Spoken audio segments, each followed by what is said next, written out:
तो चलो विद्यार्थियों, प्यारे बच्चों, आज अपना सॉल्यूशन का जो पार्ट सेकंड है ना, सॉल्यूशन वाले चैप्टर का हमने पीछे वाले चैप्टर में है ना, पीछे वाले अपने जो वीडियो है उसके अंदर हमने इसके शुरू वाले क्वेश्चन कर लिए थे। हमने ऑब्जेक्टिव पर्सन है, छोटे क्वेश्चन हैं सारे वो है ना, और फिर हमने इसके कुछ खालिस्तान यानी फिलिंग द ब्लैंक वाले क्वेश्चन भी कर लिए हैं, है ना।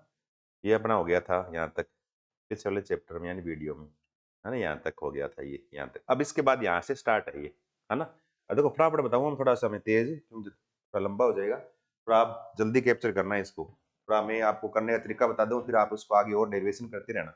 अब देखो अगला प्रश्न क्या है अपना, और अगले क्वेश्चन में क्या है कि 2.5 ग्राम एथेनोइक अम्ल के 75 ग्राम बेंजीन में विलीन की मोललता की गणना कीजिए। मोललता निकालनी है ना, मोलिलिटी क्या निकालनी है, मोलिलिटी यानी मोललता निकालनी है। अब देखो मोललता कैसे निकालेंगे, मोललता का सूत्र क्या होता है वो देखो पहले तो निकालना हो ना उसका लिखो पहले फॉर्मूला, मोलिलिटी यानी मोललता, इसको छोटे m से लिखते हैं, मोलिलिटी मोललता बराबर क्या लिखेंगे, विलेय का भार छोटा w है ना बटे विलेय का अणुभार इनटू यहाँ पर विलायक का भार, ये सॉरी हाँ विलायक का भार बड़ा W इनटू पर क्या आ गया 1000 आ गया, ये लिखा हमने।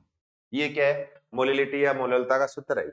अब देखो हमारे पास क्या दे रखा है हमें, देखो क्वेश्चन में क्या दे रखा है, 2.5 ग्राम एथिनोइक एसिड यानी विलेय का भार कितना है, सॉलिड का 2.5 ग्राम इनटू 1000 है अपॉन मोलिकुलर मास या अणुभार किसका किसका निकालना है, विलेय क्या है एथिनोइक एसिड, और आपको पता है एथिनोइक एसिड का अणुभार कितना होता है 60, एसिटिक एसिड का 60 होता है इनटू, अब विलायक कितना है, कितने के अंदर है 75 यानी 75 ग्राम बेंजीन में घोला गया 75 ग्राम। अब इसको आप सोल्व कर लेना है ना अपने हिसाब से, इतना करके छोड़ देता हूँ, ये कट गए ये तो है ना, ये 25 चौके 100 25 75 कितना आ गया 2.5 इंटू 4 अपॉन नीचे 6 इंटू क्या आ गया नीचे 3, ये आ गया।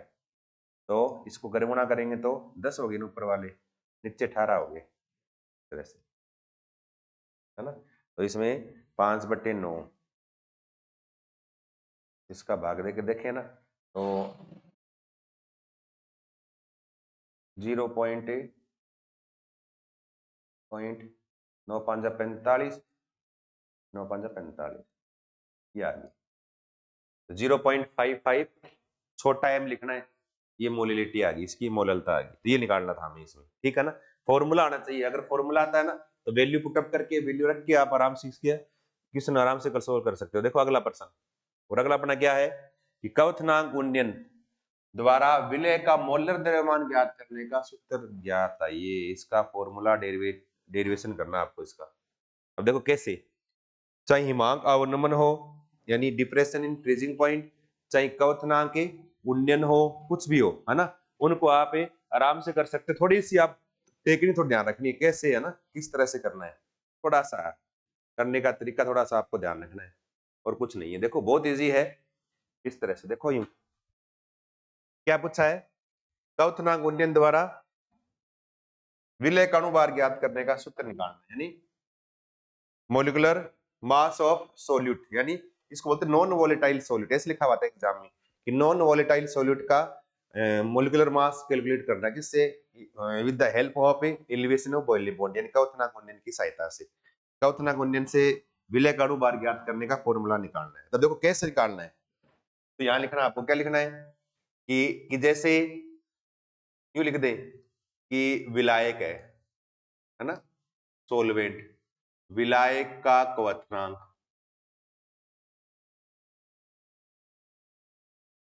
बॉइलिंग पॉइंट ऑफ सॉल्वेंट, और इसको लिख दिया मैंने जैसे यूं लिख दिया T1, फिर लिख दिया विलेय का क्वथनांक, ये सॉरी विलयन का क्वथनांक यानी बॉइलिंग पॉइंट ऑफ सॉल्यूशन, वो लिख दिया T2।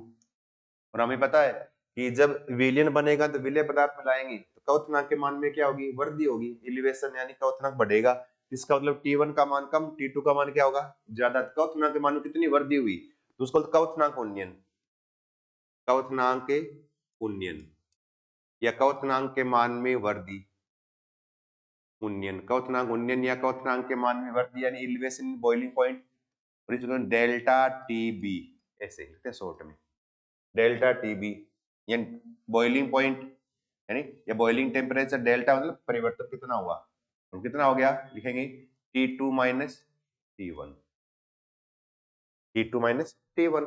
अब हमारे याद रखनी है कि क्वथनांक उन्नयन, ये पॉइंट याद रखना है, सब में आएगा ऐसे ही, मां का अवनमन, क्वथनांक उन्नयन, वाष्प दाब है ना, या फिर प्राशन दाब, सब में आएगा ऐसे। तो क्वथनांक उन्नयन मोललता के समानुपाती होता है, याद रखना है, मोललता के समानुपाती होता है।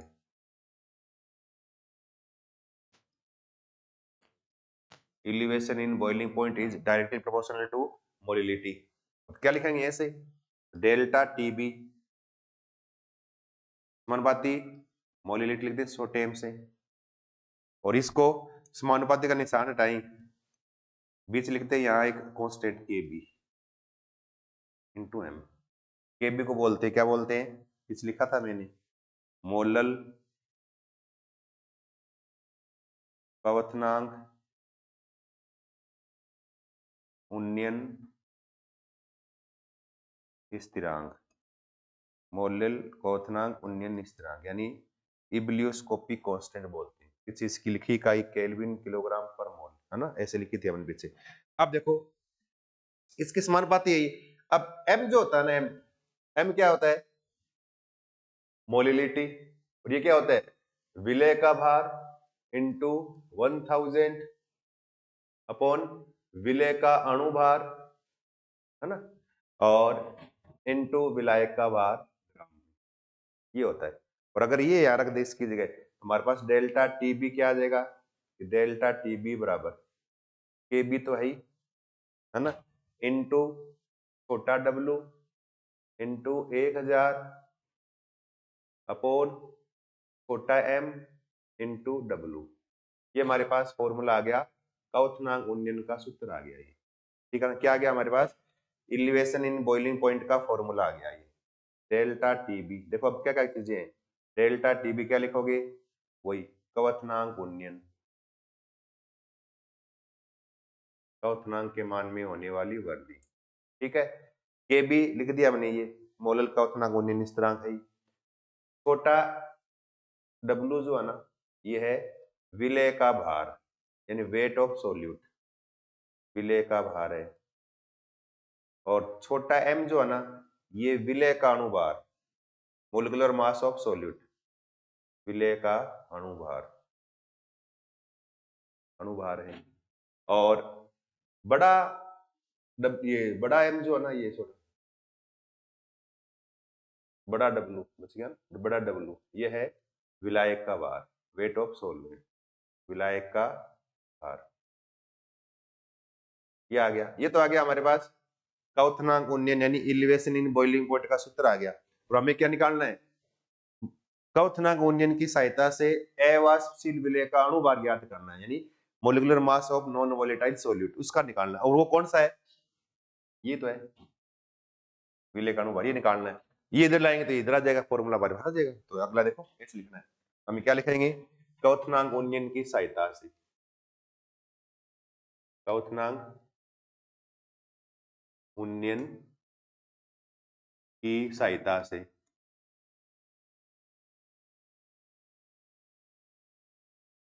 अवाष्पशील विलय का अणुभार मोल एम। तो हमारे पास फॉर्मूला क्या था, डेल्टा टीबी बराबर K B into W into 1000 बटे एम इंटू बड़ा डब्लू, ये तो था हमारे पास। हमें चाहिए छोटा एम चाहिए, तो लिख देंगे ऐसे, विलय का अणुभार या अवाष्पशील विलय का अणुभार निकालेंगे तो ऐसे लिख देंगे, के बी इंटू छोटा डब्लू इंटू 1000 बटे डेल्टा टीबी गुणा बड़ा डब्लू। डेल्टा टी भी नीचे आ गया, एम को इधर ले आए, इसको इधर ले आए, इसको इधर ले, एक ही बात है। ये हमारे पास फॉर्मूला आ गया, ये हमें निकालना था। ये है अवाष्पशील विलेय का अणुभार ज्ञात करने का सूत्र आ गया, ठीक है ना। नॉन वोलेटाइल सॉलिड का मोलिकुलर मास निकालने का फॉर्मूला हमारे पास आ गया, ये हमें निकालना था इसमें, ठीक है ना। इसमें ये निकालना था, कौटिल्य गुणन के द्वारा विलेय का मोलर द्रव्यमान ज्ञात करने का सूत्र बताइए, ठीक है। इसके बाद देखो अपना अगला प्रश्न, अगला क्या है, आदर्श व अनादर्श विलयन में अंतर लिखिए, दोनों में क्या डिफरेंस है। अब देखो डिफरेंस कैसे लिखना है, बताइए आपको। डिफरेंस लिखेंगे तो बार बार कहता हूं मैं, क्या बनानी है हमें, टेबल बनानी है डिफरेंस में, है ना, ऐसी टेबल बनानी है, ठीक है। और एक साइड में आइडियल और एक साइड में नॉन आइडियल, ठीक है। यहां तो लिख देंगे इधर तो आदर्श विलयन, आदर्श विलयन, और इधर लिख देंगे अनादर्श विलयन या नॉन आइडियल सॉल्यूशन।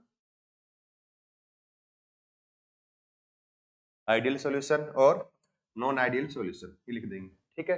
फिर देखो पहला पॉइंट, आदर्श कौन से होते हैं, बोलते हैं ना आइडियल स्टूडेंट, आइडियल विद्यार्थी, आदर्श विद्यार्थी जो स्कूल के सभी नियमों का पालन करे। वैसे ही सॉल्यूशन के लिए रूल है एक राउल्ट लॉ, राउल्ट का नियम बोलते हैं, तो जो राउल्ट के नियम का पालन करे वो तो आदर्श, और पालन नहीं करे वो अनादर्श। पहला पॉइंट क्या होगा, फर्स्ट क्या लिखेंगे, ये सभी ताप व दाब पर, ये सभी ताप व दाब पर, दाब पर राउल्ट नियम का पालन करते हैं। तो आदर्श पालन करेंगे, अनादर्श पालन नहीं करते। पहला पॉइंट इसमें क्या होगी, ये सभी ताप व दाब पर राउल्ट के नियम का पालन नहीं करते हैं। तो जब सभी ताप और दाब पे राउल्ट के नियम का पालन करें वो तो आदर्श, तो पालन नहीं करें वो क्या है, अनादर्श कहलाएंगे, ठीक है। देखो सेकंड पॉइंट, दूसरा पॉइंट, तो दूसरे पॉइंट में क्या है कि जब विलेय, जैसे आपके पास सॉल्वेंट यानी विलायक है, जल है, उसमें आप बाहर से कोई पदार्थ मिलाएं, तो पदार्थ मिलाने के बाद अगर सॉल्यूशन है उसका टेम्परेचर जो है ना, मिलाने के बाद टेम्परेचर, ताप में कोई परिवर्तन नहीं है, पानी वैसे था पहले उतना ही है, ठंडा है, ना गर्म हुआ ना ठंडा हुआ, तो ताप में कोई, टेम्परेचर में कोई चेंज नहीं आई। और आप देखते हो कई बार विलेय पदार्थ मिलाने से टेम्परेचर है ना, पानी पहले की तुलना में ठंडा हो जाए, गर्म हो जाए, एक तो वो, और एक ठंडा या गर्म नहीं हो वो। तो अगर ताप में कोई परिवर्तन नहीं आए तो आदर्श, और अगर ताप घट बढ़ जाए वो कौन सा होगा, अनादर्श होगा। इसका मतलब एंथैल्पी में क्या हो जाए, परिवर्तन हो जाए, वो तो अनादर्श, परिवर्तन नहीं हो क्या हो, आदर्श। इसका मतलब अगला क्या लिखेंगे, इनमें एंथैल्पी परिवर्तन, एंथैल्पी परिवर्तन का मान शून्य प्राप्त होता है।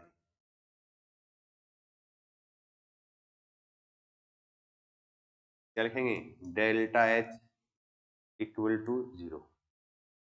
तो इनमें एंथैल्पी परिवर्तन का मान शून्य प्राप्त नहीं होता, क्या लिखेंगे, इनमें एंथैल्पी परिवर्तन का मान शून्य प्राप्त नहीं होता। जैसे क्या लिखेंगे, डेल्टा एच 0 नहीं है, या तो 0 से अधिक हो जाए या 0 से कम हो जाए। देखो तीसरा पॉइंट, थर्ड में क्या लिखेंगे कि जैसे आप कहते हो कि जैसे ऊपर तक गिलास भरा है पानी से, फुल गिलास भरा है, उसमें हम चीनी मिलाई, चीनी बनाने के बाद थोड़ा चीनी मिलते थोड़ा पानी बाहर आ जाता है। इसका मतलब विलय पदार्थ मिलाने से आयतन थोड़ा क्या होगा, बढ़ गया, पहले की तुलना में आयतन बढ़ जाए। वो तो क्या है, या घट जाए आयतन, वो तो क्या है अनादर्श। और आयतन में कोई चेंज नहीं हो, डेल्टा वी, आयतन में होने वाला परिवर्तन 0 रहे, विलय पदार्थ मिलाने के बाद भी आयतन उतना ही रहे, वो कौन सा आएगा आदर्श। इसका मतलब यहाँ लिखा है एंथैल्पी, यहाँ लिख देंगे आयतन, तो अगला क्या लिखेंगे, इनमें आयतन परिवर्तन का मान शून्य प्राप्त होता है। क्या लिखेंगे, डेल्टा वी बराबर 0। और इन इधर वालों में क्या हो जाएगा, इनमें आयतन परिवर्तन का मान शून्य प्राप्त नहीं होता है। क्या लिखेंगे, डेल्टा वी 0 नहीं है, इस तरह से, ठीक है ना। एंथैल्पी में परिवर्तन, आयतन में परिवर्तन नहीं हो तो वो आदर्श, परिवर्तन हो जाए तो वो अनादर्श। राउल्ट के नियम का पालन करें वो आदर्श, नहीं करे वो अनादर्श कहलाएगा, ठीक है ना। इसके अलावा जब विलय पदार्थ यानी सॉल्यूट मिलाओगे विलायक में, एक तो जल, जल के अंदर मिला रहे हो आप, जल के अणुओं के बीच लग रहा आकर्षण, एक जैसे चीनी मिला रहे हो, चीनी और चीनी के बीच लग रहा आकर्षण, मिलाने के बाद फिर जल और चीनी के बीच लगेगा आकर्षण। इसलिए पहले चीनी और चीनी के बीच लगने वाला आकर्षण बराबर जल और जल के बीच लगने वाला आकर्षण बराबर जल और चीनी के बीच लगने वाला आकर्षण के क्या रहे, बराबर रहे, तो आदर्श। बराबर नहीं रहे वो अनादर्श। क्या लिखेंगे, विलय व विलायक में आकर्षण बल का मान समान रहता है। तो कौन सा है, आदर्श है। समान नहीं रहे वो कौन सा है, अनादर्श। यहाँ लिख देंगे समान नहीं रहता है,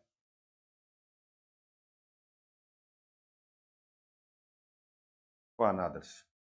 ज्यादा नहीं, 2-3 अंतर तो आपको याद रखने ही है। फिर देखो इसमें एग्जाम्पल याद रखने हैं। मैंने अभी शुरू में बताया था, आदर्श में दो जो आप ले रहे हो दोनों एक जैसे होना वो आदर्श। जैसे ethyl chloride, ethyl bromide, same सही है। Ethyl chloride, ethyl bromide English में बोलते हैं। एथिल क्लोराइड, एथिल ब्रोमाइड आ जाए तो आदर्श। N heptane, n hexane, n heptane plus n hex या हेक्सेन, यानी 7 कार्बन का 6 कार्बन वाली alkane, n hexane n heptane, वो कौन सा है, आदर्श का है। क्लोरोबेंजीन, ब्रोमोबेंजीन क्या है, आदर्श। बेंजीन प्लस टालुइन क्या है, आदर्श। Ethyl alcohol plus methyl alcohol क्या है, आदर्श। SiCl4 CCl4 क्या है, आदर्श। यानी silicon tetrachloride SiCl4 plus CCl4 carbon tetrachloride क्या है, आदर्श। तो सेम सेम से रहे ना, वो आदर्श है।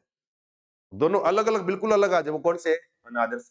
जल प्लस नाइट्रिक अम्ल अनादर्श, जल प्लस सल्फ्यूरिक अम्ल अनादर्श, जल प्लस हाइड्रोक्लोरिक अम्ल अनादर्श, एसीटोन प्लस क्लोरोफॉर्म अनादर्श, इस तरह से आ जाए, है ना। जल प्लस एल्कोहल अनादर्श, मतलब अलग अलग आ जाए वो कौन से अनादर्श विलयन के एग्जांपल मैंने जो बोले है ना, वो आप लिख लेना साथ में। आदर्श में क्या लिखेंगे, N heptane plus N hexane, ethyl chloride plus ethyl bromide, ऐसे लिखना है। SiCl4 प्लस CCl4, इस तरह से।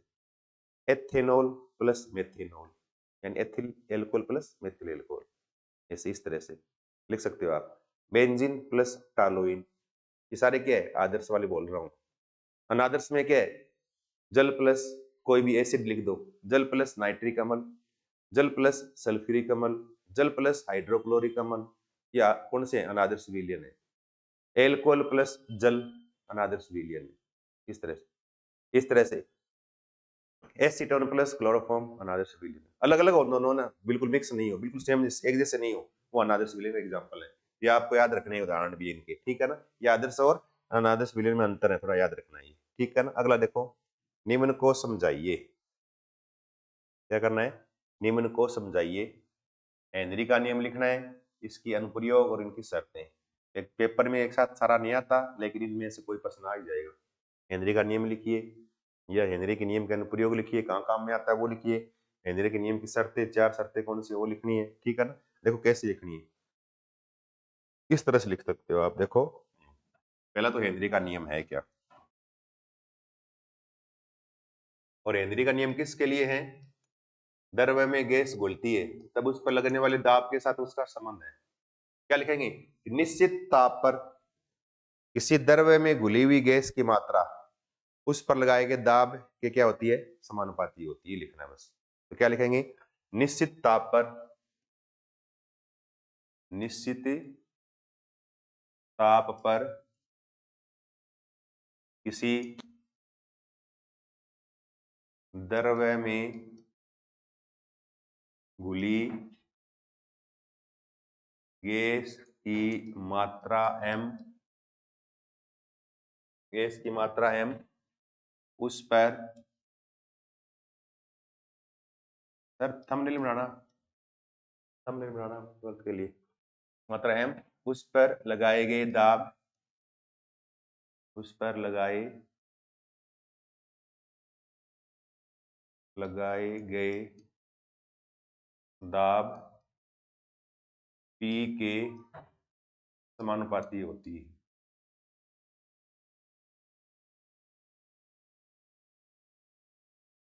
इसका मतलब यूं, गैस की मात्रा m समानुपाती क्या आएगा, P। तो किसी द्रव्य में घुली हुई गैस की मात्रा m और उस पर लगाए गए दाब की क्या होती है, समानुपाती, m समानुपाती P, और m बराबर करोगे लिख देंगे यहाँ के h लिख दें और P। के एच है ना, इसको बोलते हैं हेनरी कांस्टेंट, ये हेनरी स्थिरांक है। ये क्या है, हेनरी स्थिरांक है, ये ध्यान रखना है, ठीक है ना। ये हेनरी का नियम, बस इतना ही, 1 नंबर का आएगा। ये लिखना है, निश्चित ताप पर किसी द्रव्य में घुली गैस की मात्रा m उस द्रव्य पर लगाए गए दाब P की क्या होती है, समानुपाती होती है। यानी अगर डायग्राम बनाना चाहें से बना सकते हो आप ऐसे, इस तरह से। ये पिस्टन लगा रखा है ऊपर, इसके द्वारा क्या लगा रहा है, यहाँ दाब क्या लगा रहे हैं, P, और इसके अंदर गैस घुली है, गैस की मात्रा क्या है यहाँ m। क्या लिखेंगे, m, जितना अधिक दाब बढ़ाएंगे, जितना अधिक ऊपर दाब बढ़ाएंगे उतनी अधिक इसके अंदर गैस घुलती जाएगी। m क्या है, P की क्या होती है, समानुपाती, इसको बोलते हैं हेनरी का नियम कहते हैं, ठीक है। इसके बाद देखो दूसरा सेकंड पार्ट इसका, हेनरी के नियम के अनुप्रयोग, applications of Henry law. Henry के नियम के अनुप्रयोग यानी applications, applications of Henry law. और एप्लीकेशन में देखो हेनरी क्या कहता है कि दाब बढ़ाएंगे ना गैस के ऊपर, अगर दाब बढ़ाएं तो गैस उस द्रव्य में अधिक घुलती जाएगी, अधिक घुलेगी अंदर, तो दाब पे निर्भर करता है। और इसी नियम का यूज करके हम इसमें कई काम में लेते हैं इस नियम को कहीं पर भी। कि देखो कैसे लेंगे, एक तो क्या है, सोडा वाटर जो होता है ना, कोल्ड ड्रिंक वगैरह, उसमें CO2 गैस को अधिक दाब पर बढ़ जाता है, दाब लगाते हैं, दाब लगाने से CO2 की उस जल या उस लिक्विड में क्या विलेयता बढ़ती जाती है। तो अधिक दाब पर सोडा वाटर में CO2 को अधिक दाब पर भरा जाता है, तो वहां भी हेनरी का नियम का यूज होता है। तो पहला पॉइंट क्या लिखेंगे कि सोडा वाटर में, अनुप्रयोग में, सोडा वाटर में अधिक दाब पर, अधिक दाब पर CO2 गैस, CO2 गैस को भरा जाता है। पहला तो ये। दूसरा सेकंड, हमारे रक्त परिसंचरण में खून बह रहा है बॉडी में, सांस ले रहे हैं हम, तो हमारे फेफड़े के अंदर जो है ना, फेफड़ों के अंदर क्या करता है कि CO2 गैस, जैसे यूं है ना फेफड़ा हमारा, और इस फेफड़े में यूं कहते हैं लास्ट 2 फेफड़े शरीर में, तो यहाँ से गैस आई और यहाँ से O2 गैस अंदर आ रही है, साथ में नाइट्रोजन वगैरह आती है, तो O2 गैस का यूज करते हैं हमारे श्वसन क्रिया में। और यहाँ जैसे चारों तरफ ब्लड बह रहा है, खून बह रहा है, उस खून में ये क्या है, CO2 गैस। यहाँ पर CO2 का आंशिक दाब ज्यादा है, CO2 अधिक है। यहाँ फेफड़े में CO2 क्या है, कम है, CO2 कम है। फेफड़े में O2 क्या है, ज्यादा है। रक्त में O2 क्या है, कम है।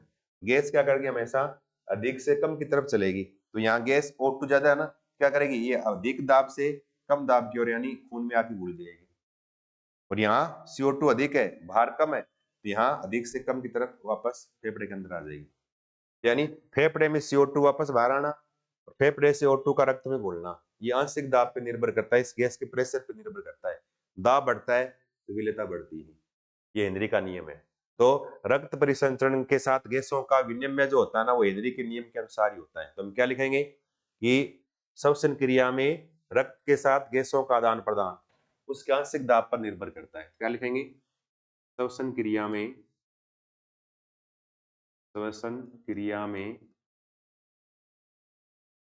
रक्त के साथ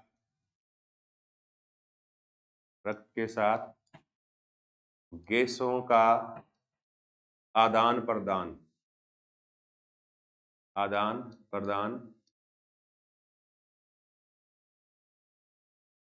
गैसों के आंशिक दाब पर निर्भर करता है। आंशिक दाब पर निर्भर करता है। और कई बार जैसे जल है ना, दूषित जल होता है, जल में कभी बदबू नहीं आती, जल के अंदर जो गैस घुली है ना, उन गैसों के कारण जल में क्या आती है? बदबू आती है। तो हम क्या करें? उस जल को तेज गर्म करें, और जल को अगर गर्म करोगे उसमें से गैस क्या है? बाहर निकल जाएगी। गर्म करने पर जल में गैसों की विलेयता घट जाती है, पीछे किया हमने, तो उससे गैस बाहर निकल जाएगी, जल क्या हो जाएगा? यानी बदबू रहित हो जाएगा। तो जल को बदबू रहित करने के लिए उसको गर्म करके गैसों को बाहर निकालते हैं, तो वो भी हेनरी के नियम से है। ताप बढ़ाने पर गैसों की विलेयता घटती है। तुम क्या लिखेंगे? जल को बदबू रहित करने के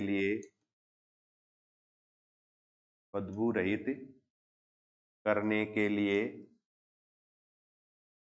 इसे गर्म कर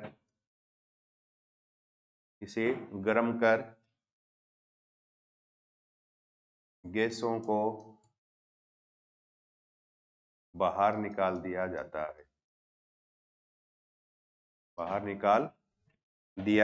है।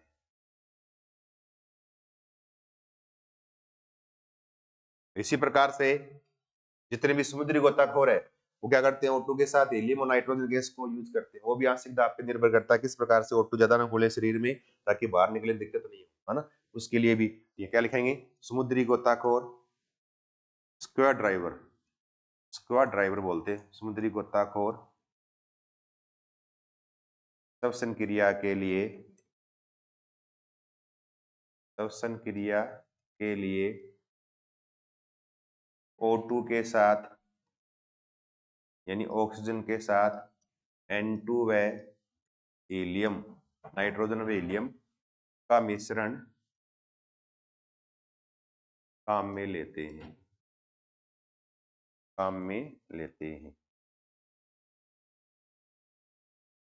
ठीक है ना। तो ये कुछ एक इसके अनुप्रयोग है, एप्लीकेशन याद रखने आपको, है ना। ये 3-4 याद रखने। ये हेनरी के नियम के एप्लीकेशन या अनुप्रयोग है, तो याद रखने। तो हेनरी का नियम है क्या, इसके अनुप्रयोग क्या है, और तीसरा इसका पॉइंट बनता है, वो बनता है हेनरी के नियम की सीमाएं, यानी इसकी limitations of Henry's law. Henry के नियम की सीमाएं मतलब किस सीमा तक काम करता है ये, यानी कौन सी अगर आप बाउंड्री लंघोगे तो वो हेनरी का नियम काम करना बंद कर देगा। उसकी लिमिटेशंस क्या है? अब देखो क्या बोला हेनरी ने कि दाब बढ़ाएंगे गैसों की विलेयता बढ़ती है। तो हेनरी कहता है कि दाब बढ़ाओ गैस की विलेयता बढ़ेगी, लेकिन दाब बहुत अधिक मत बढ़ाओ। अचानक दाब बढ़ा दोगे तो जितनी गैस घुलनी है घुल जाएगी, उसके बाद फिर उतनी नहीं घुलेगी जितना दाब बढ़ाओगे।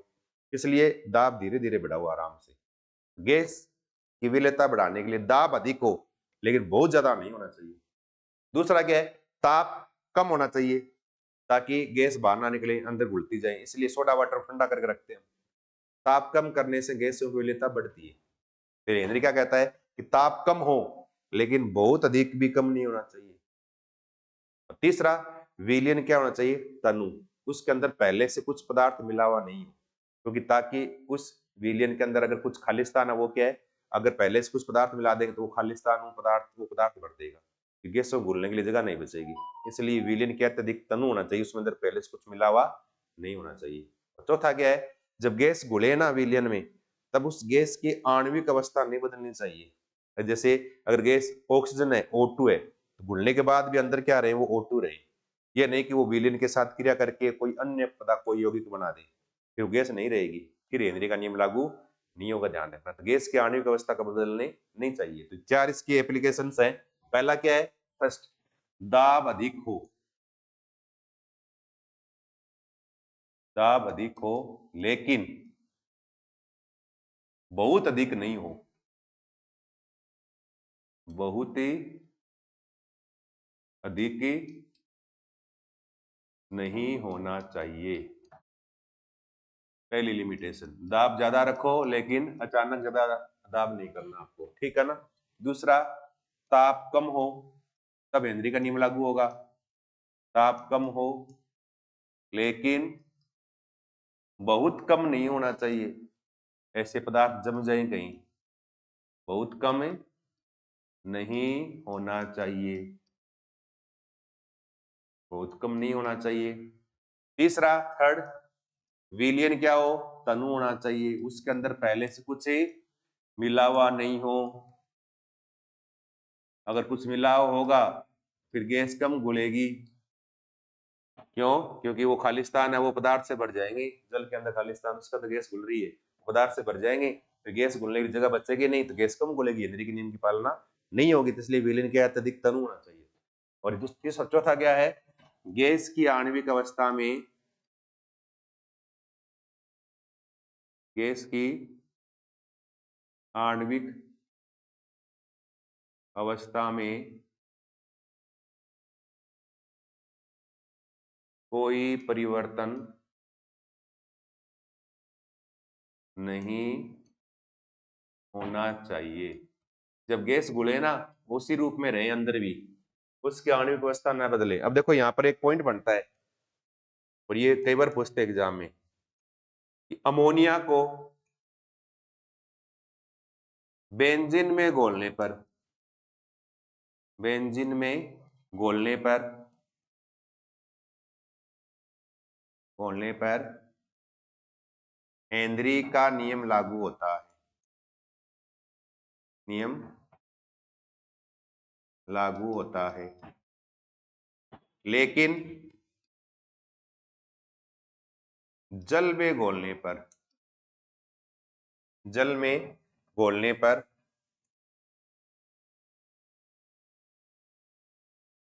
हेनरी का नियम, हेनरी का नियम लागू नहीं होता। अब आता है क्यों, कारण क्या है। अब देखो कारण में क्या लिखोगे आप, बोल देता हूं मैं, लिखा है ना, गैस की आणविक अवस्था में कोई परिवर्तन नहीं होना चाहिए, अगर हो जाएगा तो हेनरी का नियम लागू नहीं होगा।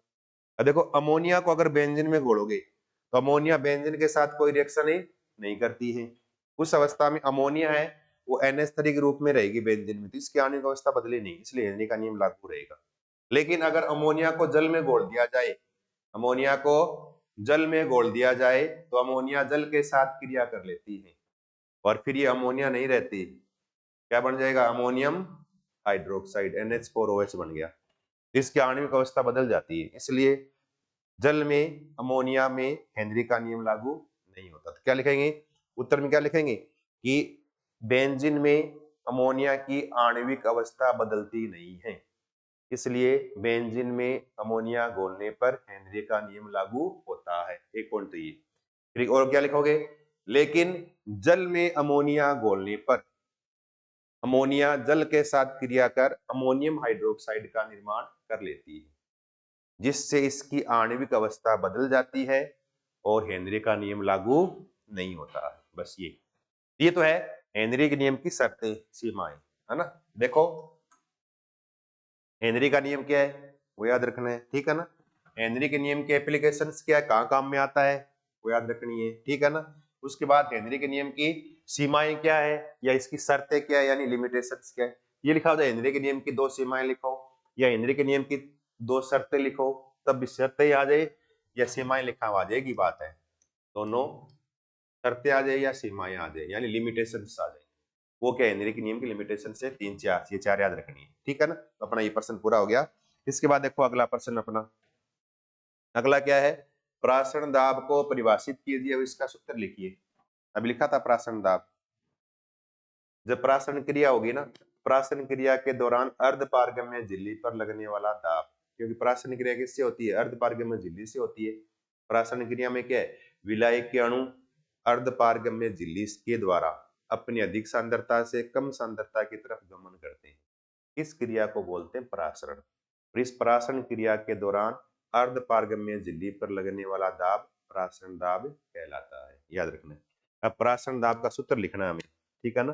देखो लिख देता हूं मैं। क्या लिखें? प्रासरण दाब।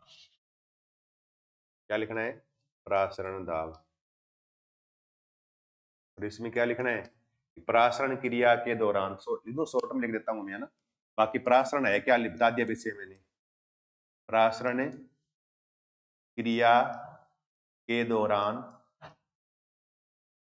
अर्ध पारगम्य झिल्ली पर अर्ध पारगम्य झिल्ली पर लगने वाला दाब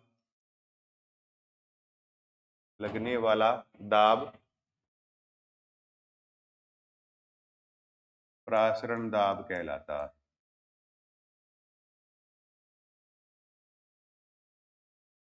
प्रासरण दाब कहलाता है। अब प्रासरण दाब का फॉर्मूला लिखना है ना? सूत्र लिखना है। देखो कैसे लिखोगे? आदर्श गैस समीकरण से पीवी बराबर क्या होता है? ये आदर्श गैस समीकरण है और प्रेशर पी है, तो यहाँ कर दे प्रासरण दाब, जिसको लिखते पाई से। अगर यहाँ पाई लिख दूं, यहाँ क्या आएगा? पाई वी बराबर क्या आ जाएगा? एनआरटी। और पाई बराबर करोगे तो क्या आ जाएगा? N upon V R T कर दे। और एन अपॉन वी जो होता है ना, मोल बट्टे आयतन, इसको लिखते सांद्रता सी। और अगर यहाँ लिख दूं, हमारे पास फॉर्मूला क्या आ जाएगा? पाई बराबर क्या आ गया? C R T. ये प्रासरण दाब का फॉर्मूला आ गया। क्या लिख दिया? पाई बराबर क्या आ गया? C R T. पाई प्रासरण दाब, सी मोलर सांद्रता, molar concentration, R gas constant की वैल्यू, टी क्या है? टेम्परेचर, ताप है। आर गैस स्थिरांक का मान और टी क्या है? ताप है। ये मान मिल जाएंगे, रख के आपको पाई का मान निकालना। या फिर इसका एक फॉर्मूला ये आता है ना? ऐसे लिखा है पाई वी बराबर N upon V R T. और एन क्या है? मोल है, विलय के मोल। और विलय का मोल क्या लिखते हैं? विलय का भार बटे उसका अणुभार लिखते हैं। इसे मोल का फॉर्मूला भार बटे अणुभार। अगर ये लिख दे पाई, सॉरी ये पाई है, यहाँ पाई बराबर क्या आ जाएगा? डब्लू अपॉन नीचे एम, ऊपर आर टी है और नीचे वी। डब्लू बराबर, ये पाई बराबर W R T upon M V हो गया। ये हमारे पास एक फॉर्मूला और आ गया। ये भी क्या है? प्रासरण दाब का सूत्र। डब्लू विलय का भार, आर गैस स्थिरांक का मान, टी ताप है, टेम्परेचर, एम विलय का अणुभार, molecular mass of solute, V क्या है? विलयन का आयतन है लीटर में। वो लिखना है बस। ये दो फॉर्मूले आगे प्रासरण दाब के लिए, ये लिखने हैं बस, ठीक है? इसके बाद देखो अपना अगला प्रश्न।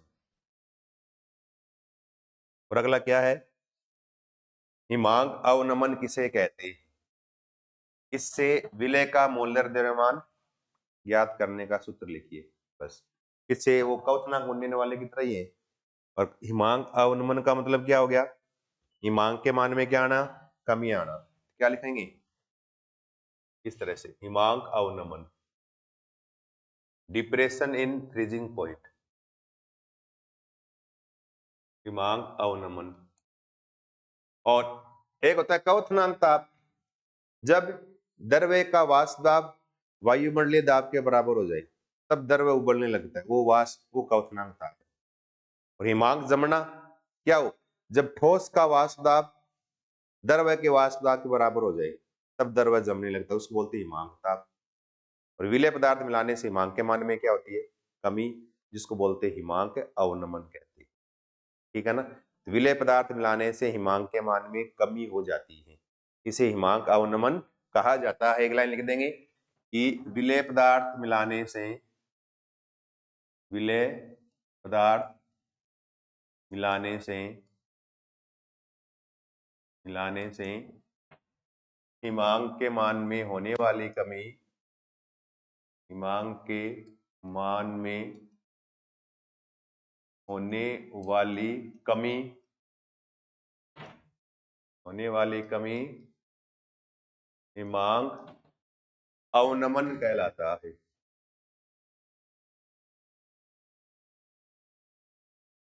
हिमांक अवनमन कहलाता है। इसका मतलब हिमांक में होने वाली कमी को, देखो हिमांक में होने वाली वृद्धि डेल्टा टी भी लिखा है, हिमांक में होने वाली कमी यानी फ्रीजिंग पॉइंट डेल्टा टीएफ लिखेंगे ऐसे। तो डेल्टा टीएफ, टीएफ मतलब फ्रीजिंग टेम्परेचर, हिमांक ताप में होने वाली परिवर्तन यानी कमी, कमी है तो डेल्टा लगा दें, वृद्धि तभी डेल्टा लगाते हैं, परिवर्तन है ये। और किसके समानुपाती होता है ये क्या है, हिमांक के मान में कमी, कमी है। और हमारा है क्या कि हिमांक अवनमन मोललता के समानुपाती होता है, लिखा पीछे, हिमांक के अवनमन, हिमांक अवनमन मोललता के समानुपाती होता है।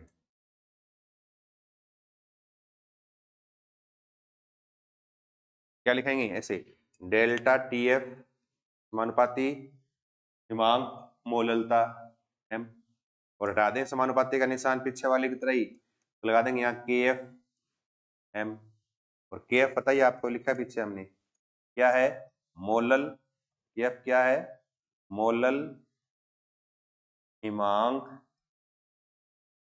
अवनमन स्थिरांक, मोलल हिमांक अवनमन स्थिरांक बोलते हैं इसको।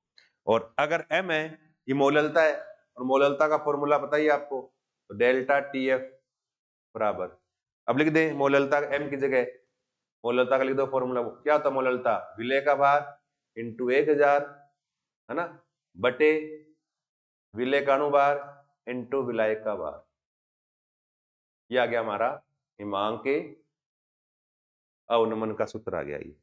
तो यहाँ छोटा w क्या है, विलय का भार, विलय का भार, के पता ही है मोलल हिमांक अवनमन स्थिरांक, यानी इसको क्रायोस्कोपिक कांस्टेंट बोलते हैं, क्रायोस्कोपिक। और m क्या है, विलय का मोलर द्रव्यमान, जिसको अणुभार बोलते हैं। और w क्या है बड़ा, ये विलायक का भार, विलायक का भार ग्राम में जो भी है। अब हमें निकालना क्या है, हिमांक अवनमन की सहायता से विलय का अणुभार ज्ञात करने का प्रयोग। अब विलय ये है m, अणुभार ये निकालना है, तो हम क्या लिख देंगे, हिमांक अवनमन की सहायता से विलय का अणुभार लिख के लिख देंगे m बराबर, m इधर ले आओ, डेल्टा टी इधर ले आओ, बाकी फॉर्मूला सेम रह जाएगा, के एफ गुना W गुना 1000 बटे डेल्टा टी एफ नीचे आ गया इंटू W आ गया, ये आ गया विलय का अणुभार ज्ञात करने का सूत्र आ गया, इससे हिमांक अवनमन की सहायता से, ये याद रखना, बस कर सकते हो आप, ठीक है। देखो अगला प्रश्न, इसके बाद अगला क्वेश्चन देखो, ज्यादा नहीं है बस 2-3 प्रश्न और।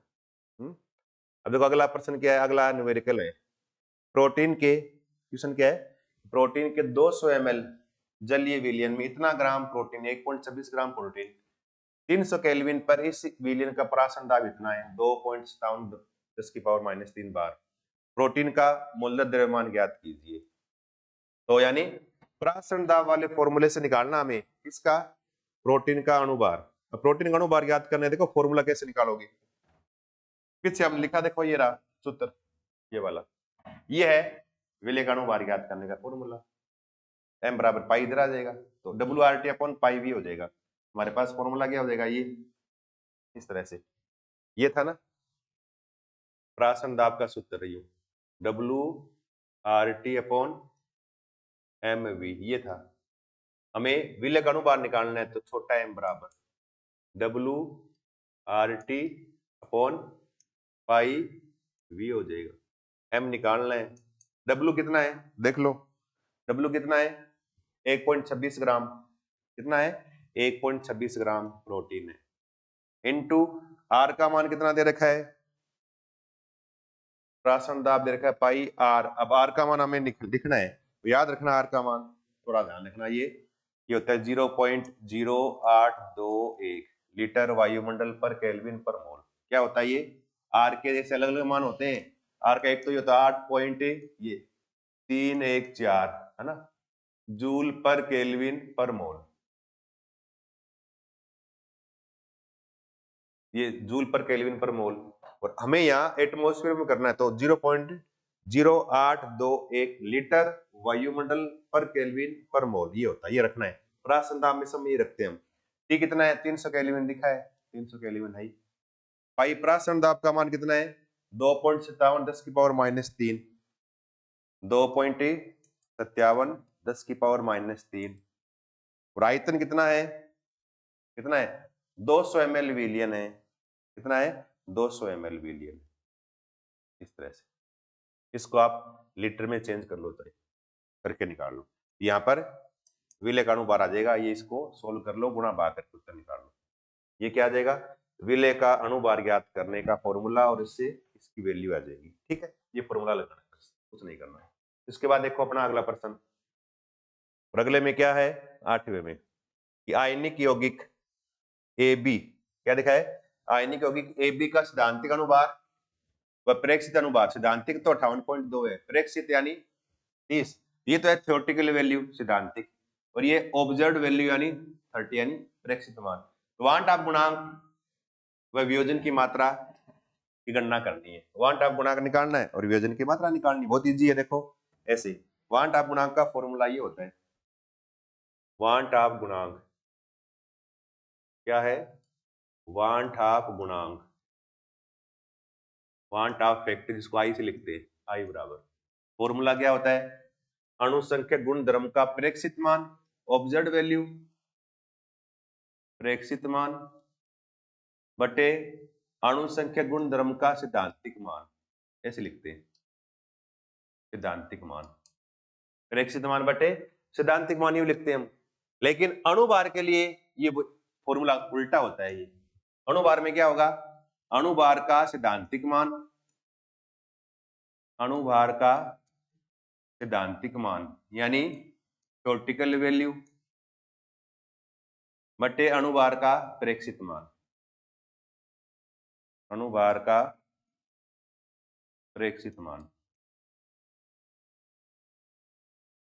देखो दो अलग अलग है, तो ये तो अणुसंख्यक गुणधर्म के लिए और ये अणुभार के लिए अलग, उल्टा अणुभार के लिए। अब हमारे पास देखो क्या दे रखा है? वांट ऑफ गुणा निकालना है। क्या लिखा है? इसका सिद्धांतिक मान दे रखा है, प्रेक्षित दे रखा है। कितना सिद्धांतिक? 58.2, प्रेक्षित कितना है? 30 है। तो हम क्या लिखेंगे ऐसे? सिद्धांतिक प्रेक्षित, सिद्धांतिक 58.2, प्रेक्षित 30। क्या लिखेंगे? सिद्धांतिक तो 58.2 बटे प्रेक्षित कितने? 30। उत्तर आ जाएगा हमारे यहाँ लगभग, है ना, 1.9 जो भी आ रहा है ना, जैसे इतना भी आ रहा है, लगभग इतना आ जाएगा। ये हमारा वांट ऑफ गुणांक का मान आ गया। इस तरह से वांट ऑफ गुणांक आई का मान। अब हमें क्या निकालना है? इससे हमें वियोजन की मात्रा निकालनी है, और वियोजन की मात्रा निकालने का देखो फॉर्मूला अगर आप भूल जाओ तो आप ऐसे निकाल सकते हो। वियोजन का मतलब अणु का टूटना। जैसे एक बहुत बड़ा अणु है, टूटा तो इसमें n संख्या में a बन गए, इसका डिसोसिएशन यानी वियोजन हुआ। अब कहते प्रारंभ में 1 था, ये 0, इसमें वियोजन की मात्रा अल्फा हुई, अल्फा टूटा, इधर क्या हो गया? अल्फा n में बंट गया, n अल्फा हो गया। अब देखो आई बराबर क्या होता है? प्रेक्षित मान बटे सिद्धांतिक मान। प्रेक्षित कितना हो गया? गुणने के बाद 1 माइनस अल्फा, ये बच गया, n अल्फा गुण गया, ये प्रेक्षित बटे सिद्धांतिक कितना है? शुरू में लिया वो सिद्धांतिक 1, तो आई बराबर फॉर्मूला यह हो गया 1 minus alpha plus n alpha. एक को इधर ले जाओ तो आई माइनस 1, क्या हो गया? इधर माइनस अल्फा हो गया, तो इसको n अल्फा माइनस अल्फा कर दो, ऐसे एक ही बात है। तो आई माइनस 1 बराबर क्या आ गया? अल्फा कॉमन आ गया, तो यहाँ n माइनस 1, इस तरह से ये हो गया ना। और अल्फा में चाहिए क्या आ गया फॉर्मूला? आई माइनस 1 अपॉन n माइनस 1, ये आ गया हमारे पास। ये वियोजन की मात्रा, वांट ऑफ गुणांक, इनके बीच संबंध आ गया। अब हमें निकालना क्या है? वियोजन की मात्रा निकालनी है। एक तो निकालनी है वांट ऑफ गुणांक का मान हमारे पास आ गया, क्या निकालनी है? वियोजन की मात्रा, वियोजन की मात्रा अल्फा। फॉर्मूला क्या हमारे पास लिख लिया, आई माइनस 1 निकाला है बटे n-1 ये निकाला है। आई का मान कितना है 1 पॉइंट है ना 9 -1 बटे, अब देखो ए बी है लिखा ना, ए बी 1 है, टूटेगा ना, इससे कितने बनेंगे 2 बनेंगे आयन, ए प्लस और बी माइनस। एन का मान है ना बढ़ने वाले आयन की संख्या है, कितनी होगी वो 2 होगी, तो एन का मान यहाँ 2 होगा, 2 -1 कितना आ गया ऊपर 0.19 बच गया ना, नीचे की 1 बच गया 0.9। वियोजन की मात्रा कितनी होगी 0.9 आ गई यहाँ, 0.9 इसकी वियोजन की मात्रा आ गई। ठीक है, वियोजन का अधिकतम मान 1 होता है, जो परबल विद्युत घटे के लिए होता है अधिकतम मान 1, बाकी 1 से कम रहता है। 0.9 मतलब कितना परसेंट हो गया, परसेंट निकालेंगे इसको 100 से गुना कर देंगे, तो 100 से गुना करेंगे 90% आ जाएगा, तो 90% आयनन की मात्रा ऐसे। ठीक है ना, तो मात्रा निकालेंगे तो 0.9 और वियोजन की प्रतिशत मात्रा निकालेंगे तो 90% हो जाएगी। तो अणु वांटा गुणांक का मान निकाल दिया और वियोजन की मात्रा निकाल दी, फॉर्मूला याद है तो रख के ये मान रख लिया हमने, रख के यहाँ उत्तर 0.9 निकाल दिया बस, और कुछ नहीं है। ठीक है, अब देखो अगला, अगला देखें, अगला विसरण व प्रासरण में क्या अंतर है, उदाहरण देखकर नामांकित चित्र बनाना है। विसरण और प्रासरण में क्या अंतर है, एग्जाम्पल देखिए इनका, नामांकित चित्र बनाना है। अब देखो विसरण और प्रासरण में अंतर क्या है, इस तरह से देखो, अंतर में यूं देखो, इस तरह से मान लो ये लिख दिया, एक साइड लिख दिया विसरण,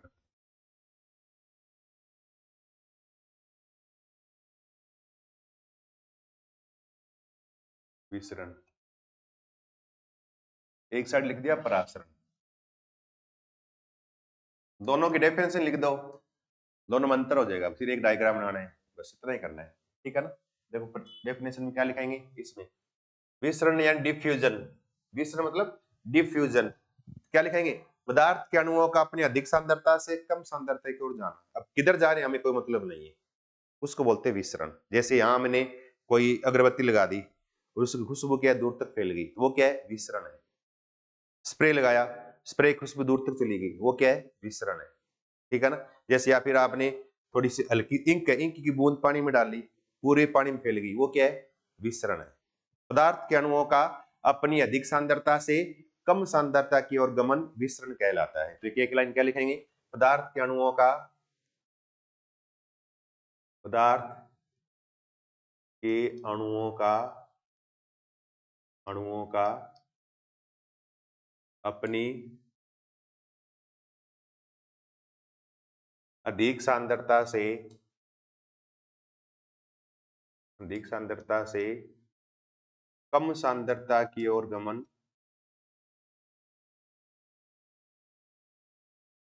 गमन विसरण कहलाता है।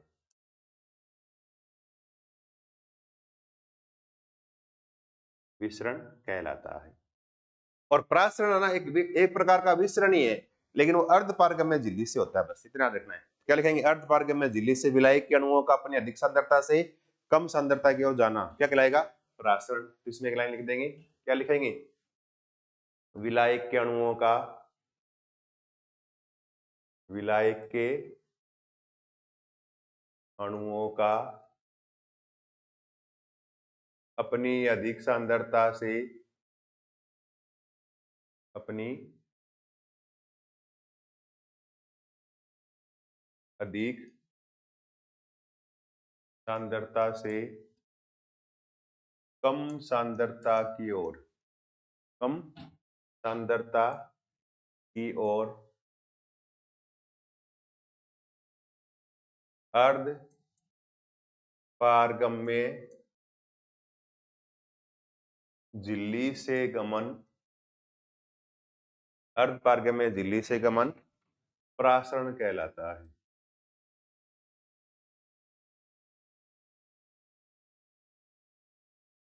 प्रासरण कहलाता है। अर्ध पारगम्य झिल्ली से विलायक के अणुओं का अपनी अधिक सांद्रता से कम सांद्रता के अनुगमन क्या कहलाएगा, प्रासरण कहलाएगा। एग्जाम्पल लिखे ना, जैसे जल में अगर डाल दें KMnO4 पूरे जल में फैल जाता है ना, जल में KMnO4 पोटेशियम पर मैंगनेट डाल दें। अब इसका डायग्राम बना के देखना है आपको, ठीक है ना, डायग्राम आपको बना के बताना है। इस तरह से जार बना दें,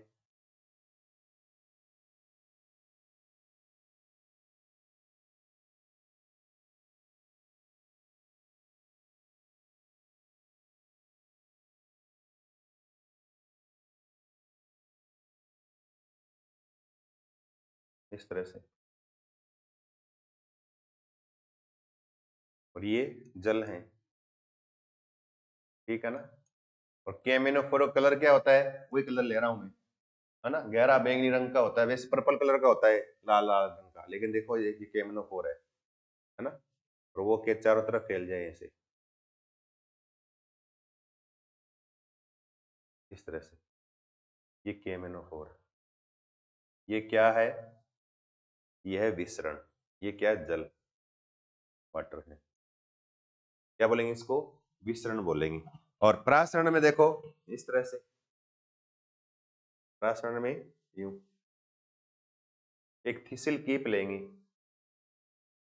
है ना, एक थिसिल कीप इस तरह से, ठीक है ना, और इस थिसिल कीप के नीचे जो है ना वाले भाग को बांध देंगे अर्ध पारगम में झिल्ली बांध देंगे, और इस पूरे को डुबो देंगे किसमें, जल से भरे हुए पात्र में,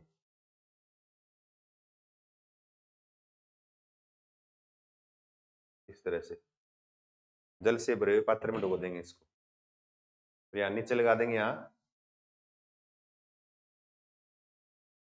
अर्ध पारगम में झिल्ली, इस तरह से इसको जल से भरे हुए पात्र में डुबो दिया।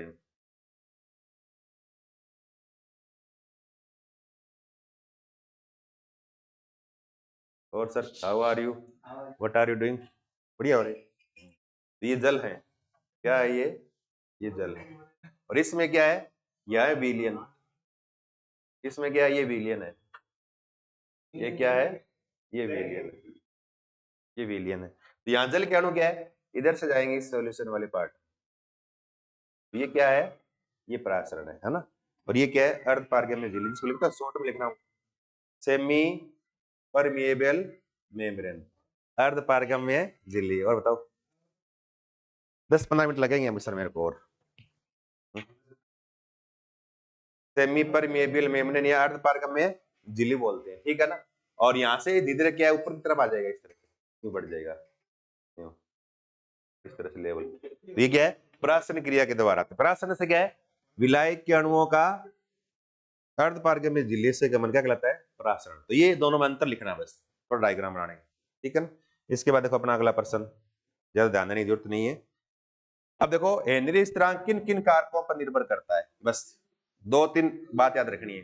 हेनरी स्थिरांक का जो मान है ना, वो टेम्परेचर पे निर्भर करता है, विलायक की नेचर पे डिपेंड करता है, और विलय यानी गैस की नेचर पर निर्भर करता है, याद रखोगे, ताप पे निर्भर करता है, विलायक यानी सोलवेंट की नेचर यानी विलायक की प्रकृति पर निर्भर करता है, सोल्यूट यानी विलय की प्रकृति यानी सोल्यूट की नेचर पर निर्भर करता है। और याद रखो, जिस गैस के लिए हेनरी स्थिरांक का मान ज्यादा हो उस गैस की विलेयता कम होती है, याद रखना, क्या होता है, विलेयता के जस्ट इनवर्स प्रोपोर्शनल होता है ये, तो हेनरी स्थिरांक का मान ज्यादा, गैस की विलेयता कम होती है, ठीक है, ये लिखना है बस।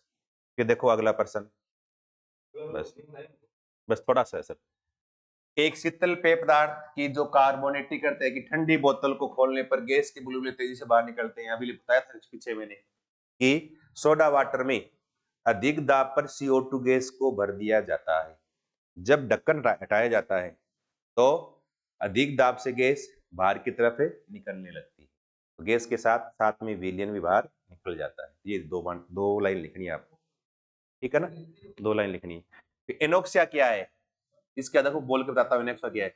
एनोक्सिया में क्या लिखोगे कि पहाड़ी पर रहने वाले लोग जो होते हैं, अब देखो जो जो ऊपर जाएंगे ना, पहाड़ की तरफ ऊपर जाएंगे ऊंचाई पे, तो वायुमंडल का दाब क्या है, घटता जाता है, और वायुमंडल का दाब बढ़ेगा तो घटेगा, तो वायुमंडल का दाब घटेगा तो ऑक्सीजन की मात्रा भी घटती है, इसलिए जो ऊंचाई पर जाओगे ना तो रक्त में ऑक्सीजन की मात्रा कम होती चली जाती है, और ऑक्सीजन की मात्रा कम होने से फिर क्या है, ऑक्सीजन की मात्रा कम होने से होने वाला जो रोग है उसको बोलते हैं एनोक्सिया।